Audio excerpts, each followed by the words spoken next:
A parte mais importante vai estar aqui nas condições, né, dessa regra que eu fiz. Então, primeiramente, a gente vai colocar aqui uma assinatura para identificar se aquele arquivo é um arquivo executável mesmo.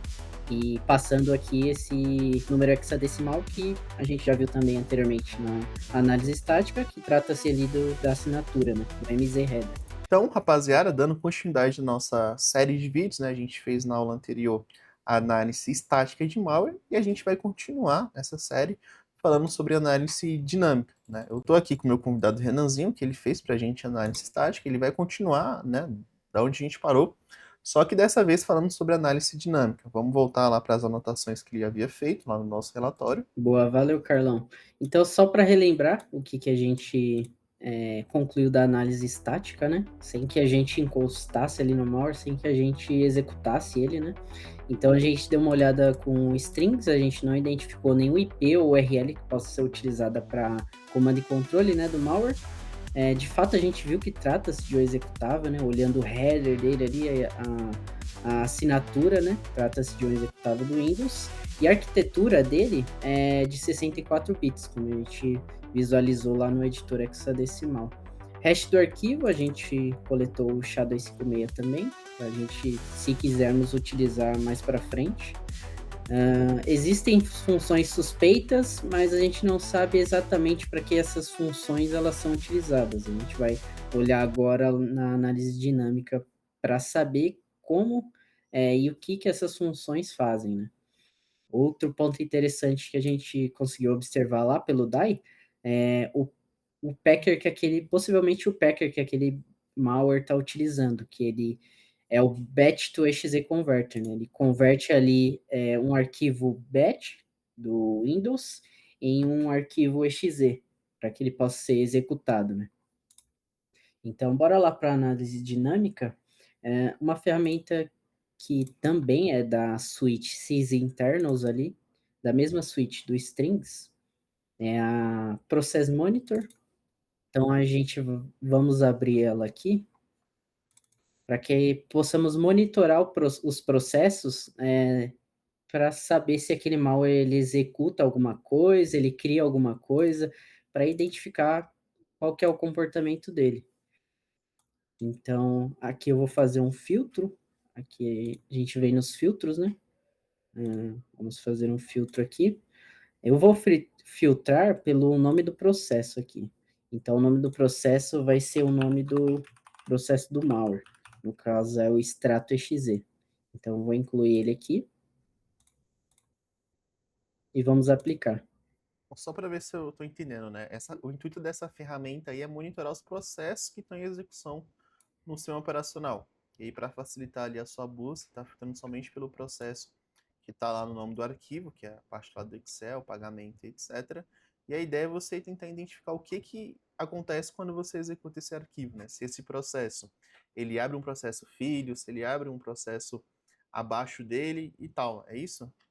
Exatamente. É como o Windows trabalha com processos, se eu deixar sem filtro aqui, vão aparecer diversos outros processos que estão rodando no sistema operacional. Então, eu crio esse filtro para que a gente consiga visualizar quais são as chamadas que esse binário, esse malware, ele vai realizar no sistema. Então, ele vai trazer, ele trouxe criação de arquivo, uma deleção de arquivo. Então, a gente consegue visualizar isso de maneira mais específica, né, sem muito ruído.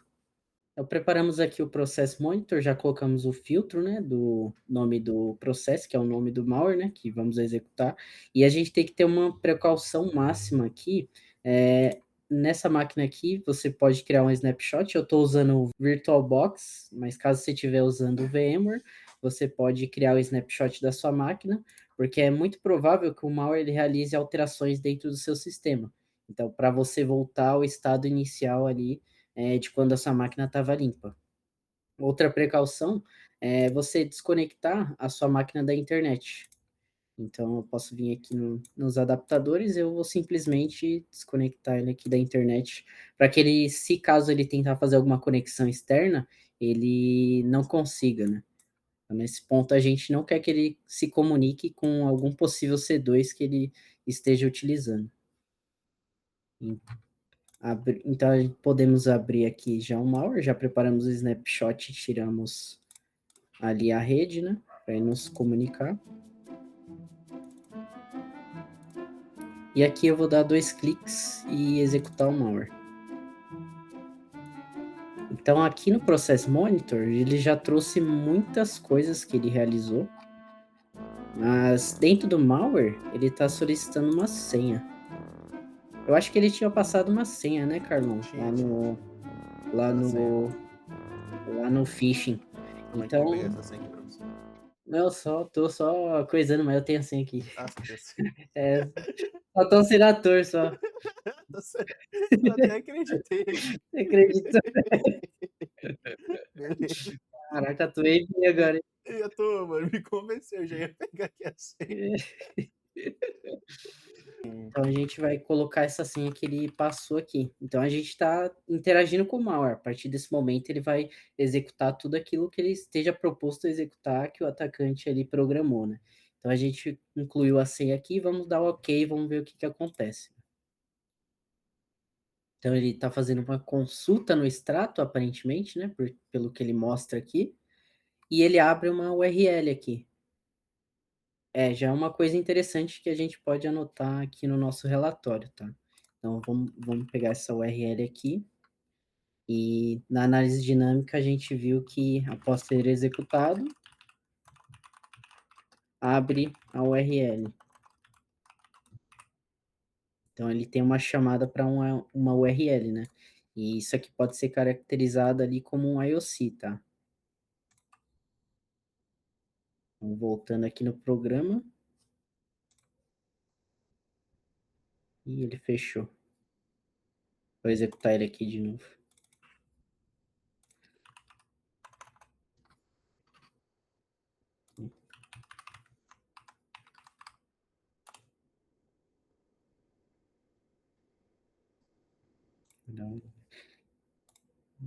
Deixa ele abrir a URL.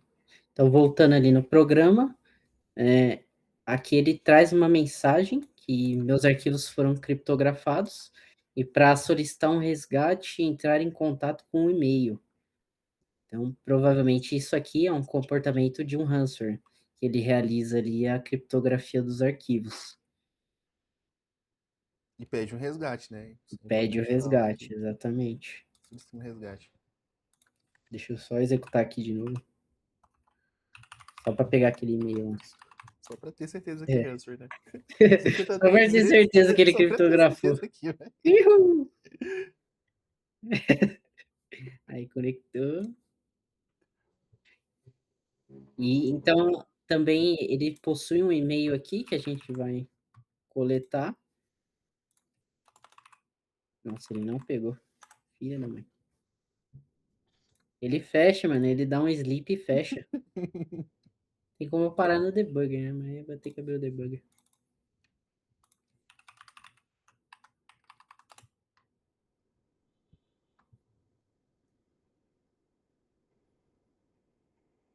Abre.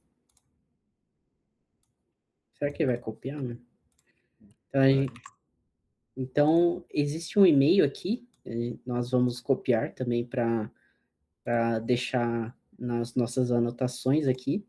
Aparentemente, trata-se de um ransomware mesmo. Ele informa aqui que os arquivos foram criptografados e para solicitar um resgate, e após um tempo a janela ela fecha. Então, muito provavelmente, o ator ele tá por trás desse e-mail aqui. Então, podemos anotar e-mail para recuperação dos arquivos. E na nossa análise, a gente já conseguiu identificar na análise dinâmica que ele abre essa URL e também possui esse e-mail de contato para possivelmente realizar ali o resgate daqueles arquivos que foram criptografados, né? Então, voltando aqui para o Process Monitor, o Process Monitor ele identificou tudo que aquele arquivo, tudo que aquele binário ele realizou dentro do sistema, né? Então, você tem aqui, por exemplo, diversas operações. O start do processo, né, que foi quando a gente executou ele aqui. Então, ele tem algumas outras coisas, como carrega imagens, ele altera algumas coisas em chave de registro, ele tem diversas operações. Se a gente pesquisar aqui mais a fundo sobre aquela informação do batch to exe converter, acho que aqui tá sem internet, né? Deixa eu ver aqui se tá aberto. Ah, tá aberto aqui. Cortou. Se a gente voltar aqui nas informações do batch exe converter, a gente vai ver que o comportamento desse conversor, né, do BAT pro exe, ele cria um arquivo BAT e ele em seguida executa esse arquivo. Então, podemos voltar aqui no processo monitor, podemos fazer um filtro aqui, Ctrl F mesmo, e a gente pesquisa por possivelmente arquivos criados que estejam com a extensão BAT ali. Então, vamos descer mais.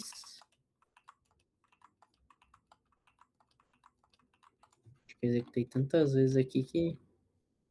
Aí. Ó. Então, existe uma operação aqui que ele criou um arquivo, um ponto .bat. E pelo caminho, a gente pode observar que foi dentro do C, disco C, né? Usuários, VBox user, né? Que é o usuário da máquina virtual, e dentro da pasta temp. Então, isso aqui é muito esquisito. Ele ter criado esse arquivo ponto .bat. Muito provavelmente, esse arquivo BAT ele é executado em seguida. Ah, e uma coisa importante também para a gente relembrar é que você não tinha encontrado essa extensão .bat ali na sua análise estática. A gente fez um filtro por string com bat, cmd e .exe, a gente não encontrou. A gente identificou o bat agora depois que você executou. Exatamente, devido ao malware ele ter um comportamento ali de ofuscação, né?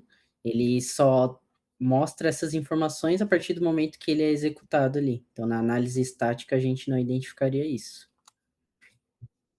Então, olhando um pouco mais para baixo aqui, nas informações do BAT, nós temos outra operação de criação de processo. Então, temos a command line, que aquele processo ele criou. Então, podemos ver que foi logo depois da gente ter executado o malware. Então, ele executa o CMD e passa um caminho aqui para ser executado.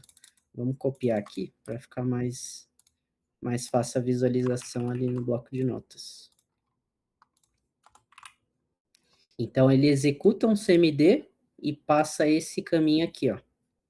Ele vai executar dentro da pasta temp esse arquivo .bat.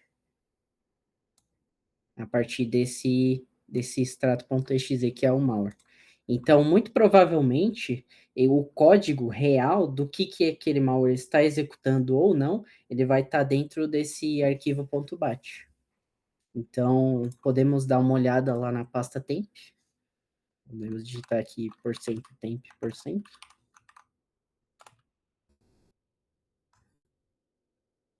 Segundo o que o processo monitor identificou, o nome do arquivo é esse b3ea.bat.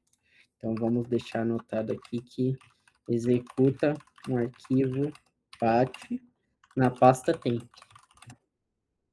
Então, vamos ver se a gente acha esse arquivo .bat lá, que é o b3ea.bat. Então, a gente pode pesquisar aqui, b3ea.bat. b3e8.temp. Ele não trouxe nada. Estranho, né? Isso aqui. Ele não trouxe nada. Já deve ter sido Então, apagado durante a execução. Acho que ele cria e apaga depois. isso. Muitos malwares ele possuem esse comportamento de criar esse arquivo .bat. Pode ser que ele apague por conta de não deixar rastros, né? Ele somente executa e se apaga do sistema. Porque quem estiver analisando não vai encontrar, não vai identificar nenhum arquivo ali. Então a máquina aparentemente vai estar limpa, né? A gente não vai conseguir saber de que forma ele realizou essa execução, né? Então, voltando lá no Pé Studio, vamos abrir novamente lá.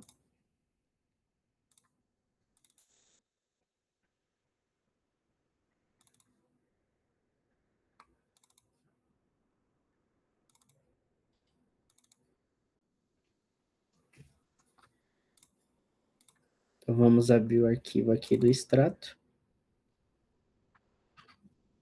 Então, dando uma olhada novamente aqui nos imports que o arquivo realiza, achamos estranho porque aquele arquivo bat não estava mais lá. Então, a gente tem uma função que é chamada de delete file aqui. Pode ser, de acordo com o que eu propus aqui, de acordo com a minha hipótese, pode ser que aquele arquivo ele seja deletado em tempo de execução.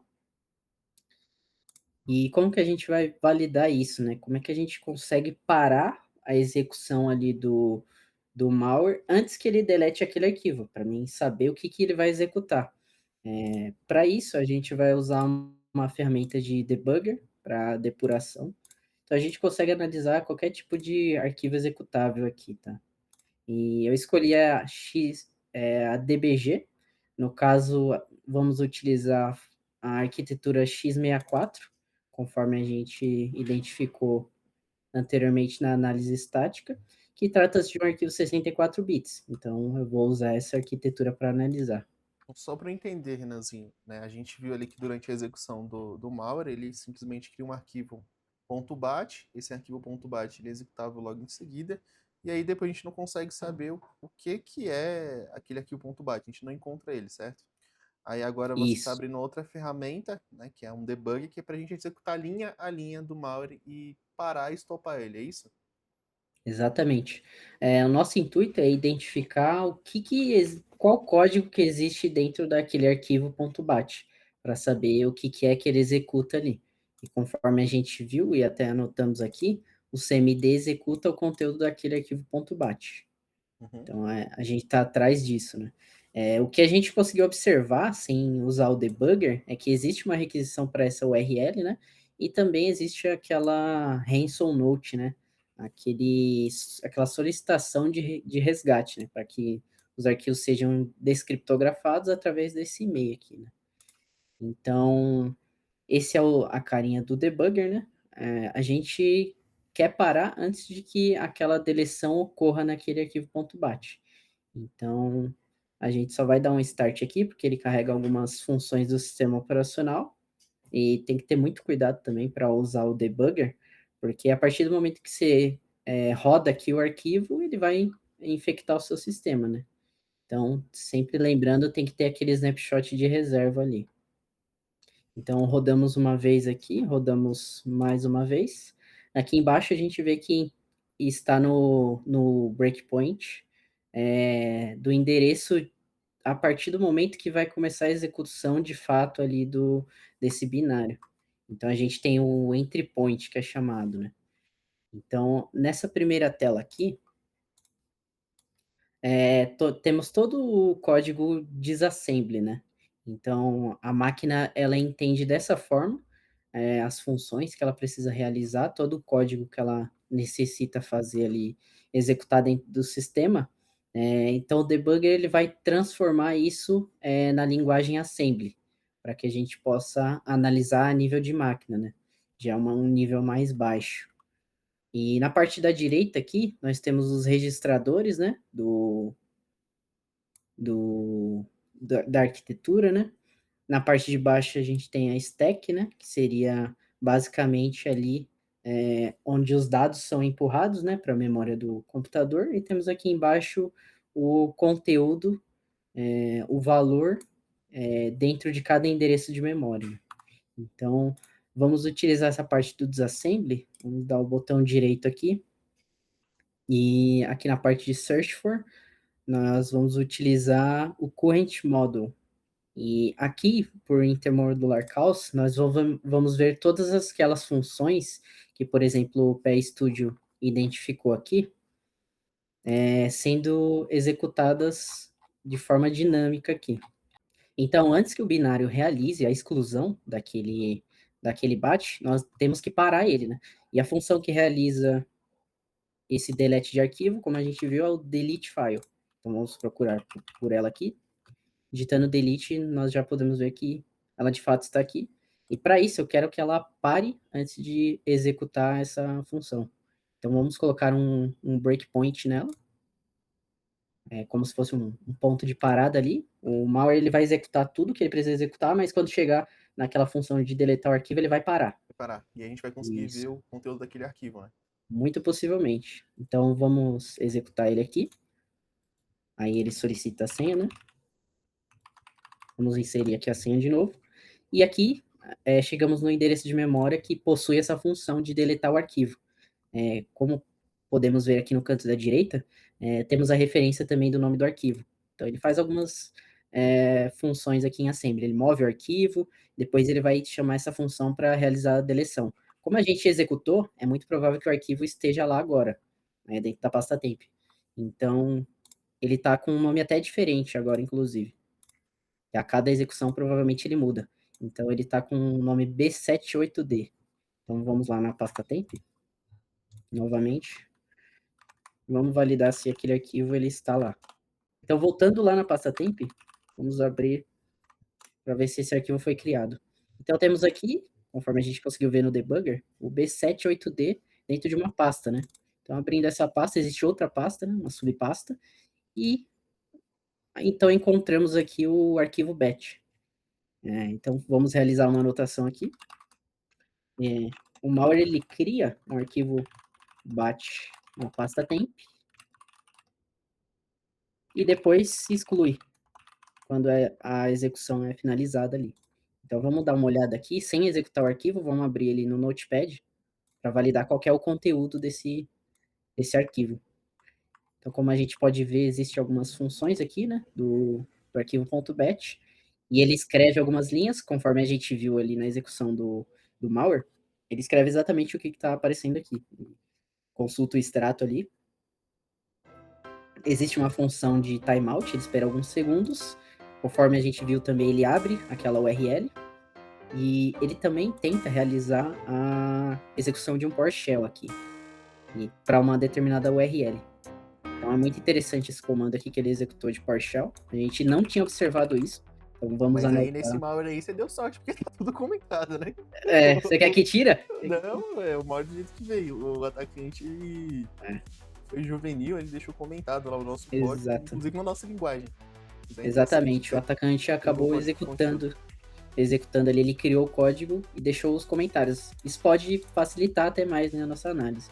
Então vamos pegar esse comando PowerShell e também colocar na nossa anotação aqui também.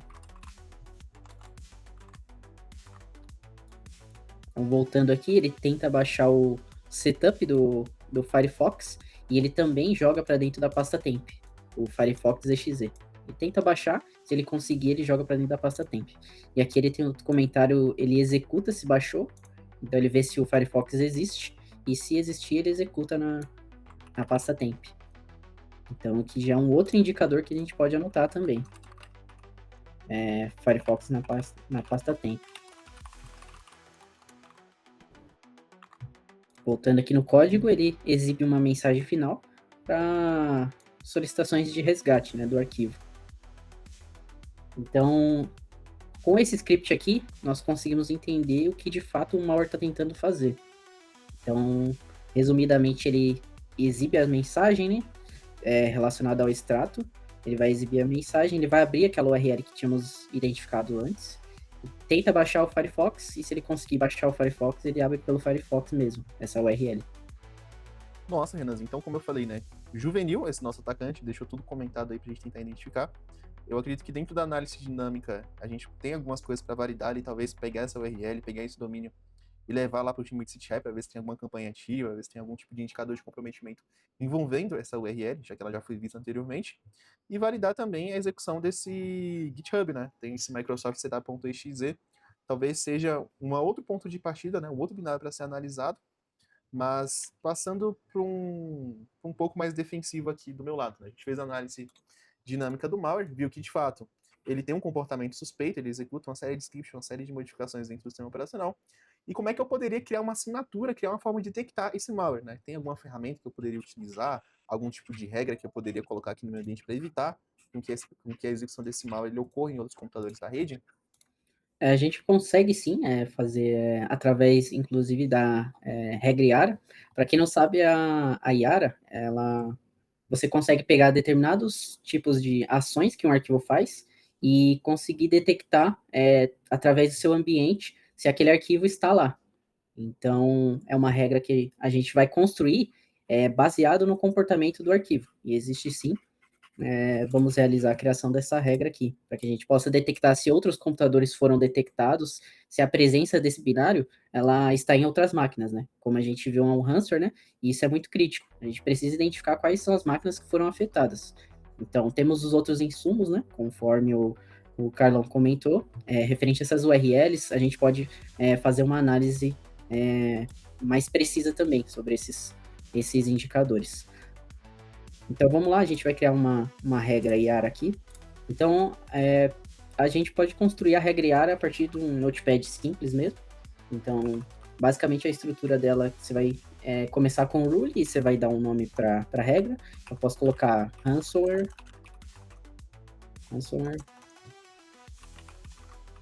resgate, por exemplo. Aí a gente abre e fecha as chaves dela. Aí, a partir desse momento, vai ser executado tudo que tiver entre chaves aqui.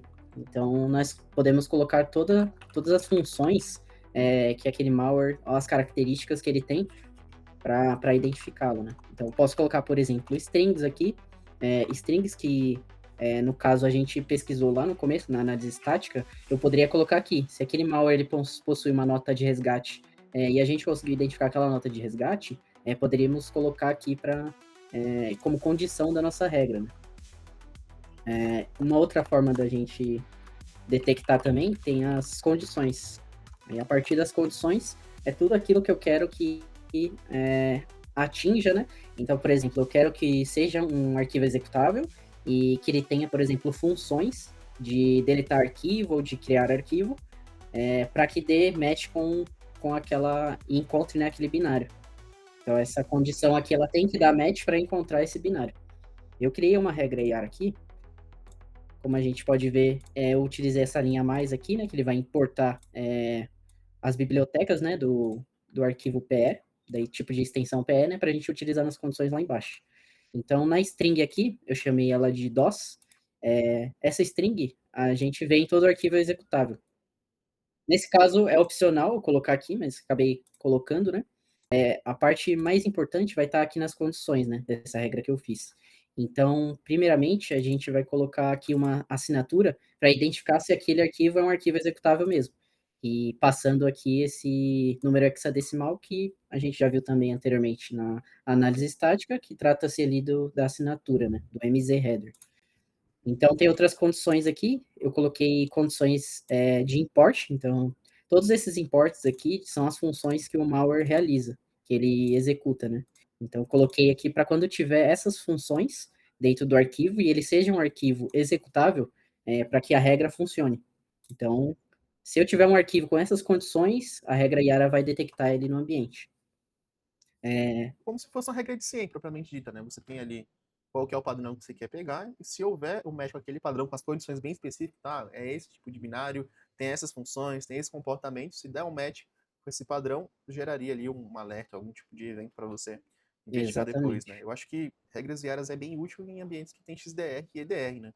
Você quer fazer ali Exato. uma análise rápida se existe um padrão de ataque, um padrão de ameaça que foi um malware que já se passou ou está em andamento, a gente conseguiria ali ter esse evento. Muito legal. Exato. E é importante lembrar também que essa regra IARA ela vai ser feita ali, analisar no ambiente de forma estática, né? Então, esse malware em específico que estamos analisando, ele é um malware que ele realiza as funções dele somente quando ele é executado. Então, pode ser que existam alguns falsos positivos nisso. Mas é muito improvável que dentro do seu ambiente você utilize algum tipo de packer, né? Com essas especificidades, né? Para utilizar exatamente essas funções, né? Então, pode ser, existe um cenário que existam alguns falsos positivos, né? Mas é menos provável, a não ser que você, por algum motivo, utilize esse conversor, né? Dentro ali do seu ambiente. Então, abrindo aqui o CMD, como exemplo, a gente vai executar essa regra Yara para ver se ela está funcionando, né? Então, voltando aqui no nosso malware, a gente vai entrar dentro da pasta dele aqui. Aí a gente vai digitar aqui Yara. Vamos passar o traço S, que é para se ele encontrar alguma string, ele trazer também. Vamos passar o arquivo. O arquivo eu chamei de rule. Esse é o arquivo de Rule.yar. regra que você criou, né? Isso, aqui é a regra que eu criei. Uhum. Que é o que está exatamente aqui nesse bloco de notas. Então, a gente passou o arquivo aqui da regra, a gente passa em seguida o arquivo ali, o binário malicioso que a gente quer utilizar. Aí é só dar Enter aqui, e como a gente pode ver, existe uma saída aqui, a Yara trouxe uma saída, e com certeza ele deu match com todas as condições ali que eu coloquei dentro da regra Yara. Então, todas essas condições aqui deram match com esse binário, que significa que, de fato, ele tem essas funções e tem esse comportamento. Então, podemos utilizar essa regra Yara para rodar no ambiente, né? Para identificar outras máquinas. Deixa eu habilitar a rede aqui.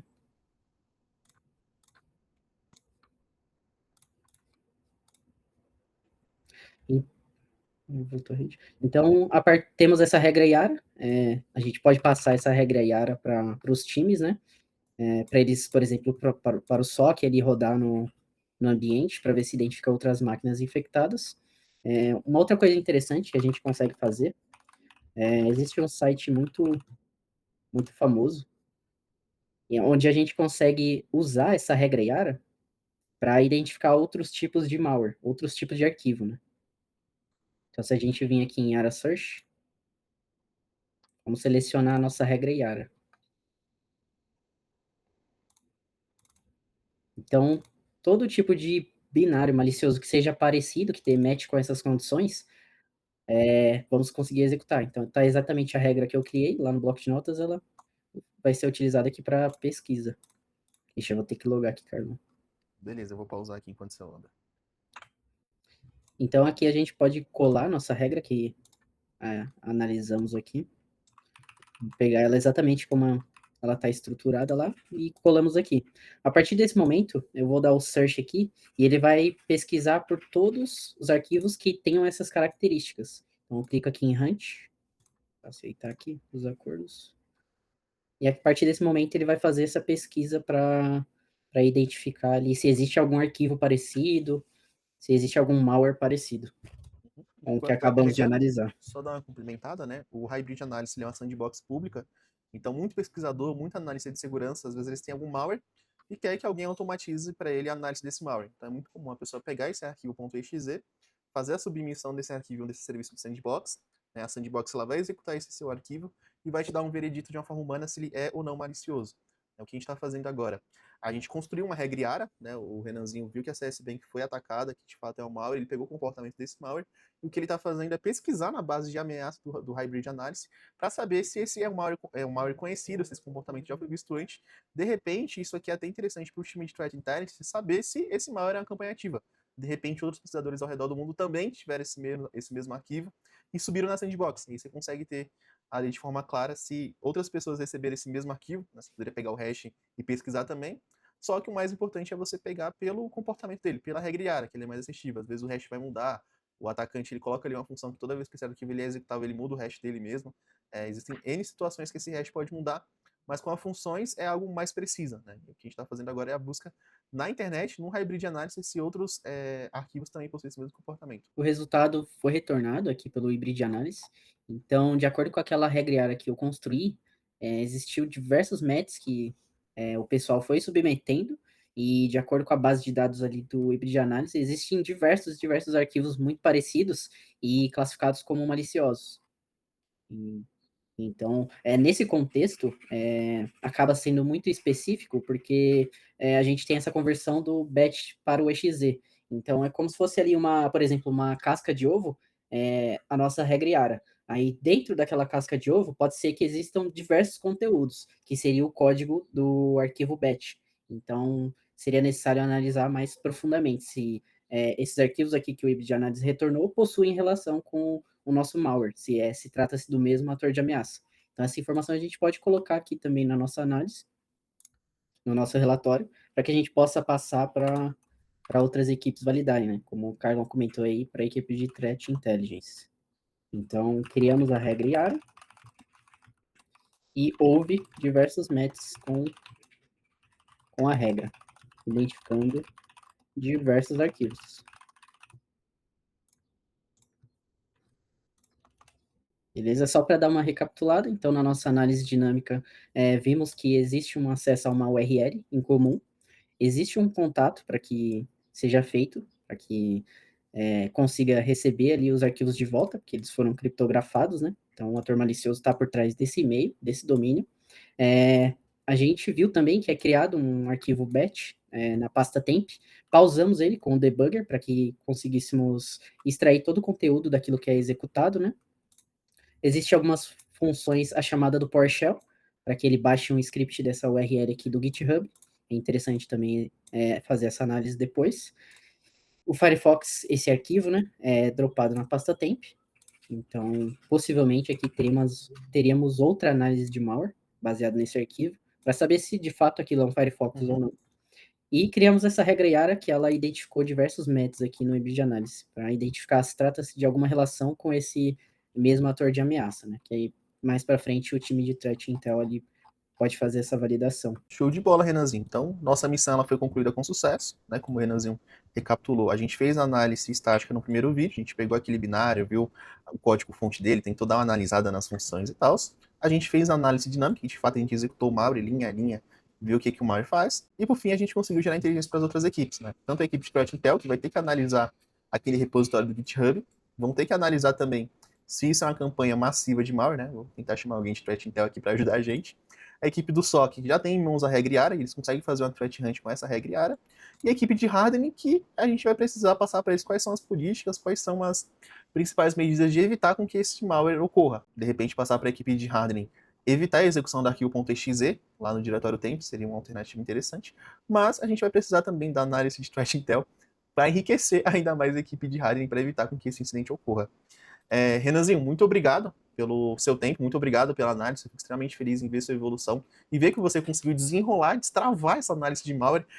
Fica aqui o convite, sempre que tiver um novo desafio na CS Bank, eu vou te chamar, até porque eu sou seu chefe e eu pago o seu salário, então você vai ser convocado aqui para a missão. Muito obrigado, né? Fica aqui meus agradecimentos e também da galera, foi uma experiência extremamente enriquecedora. Valeu, Carlão. Eu espero que o pessoal tenha gostado aí. Se tiver alguma sugestão também, pode deixar aí nos comentários. Se tiver alguma dúvida. Dúvida a galera pode chamar lá no LinkedIn. Não tá funcionando, Renanzinho. Tô com um Isso. problema aqui, Renanzinho. A galera pode te chamar lá? Pode me chamar lá que a gente vê certinho o que tá acontecendo aí. Da hora, Renanzinho. Eu vou deixar no comentário o link fixado do seu LinkedIn pra galera te chamar, entrar em contato, de repente pegar dúvidas de como é que é a carreira de analista de malware, a carreira de SOC. E, mais uma vez, muito obrigado, Renanzinho. Até a próxima. Valeu. Falou, pessoal. Valeu, Carlão. Mano.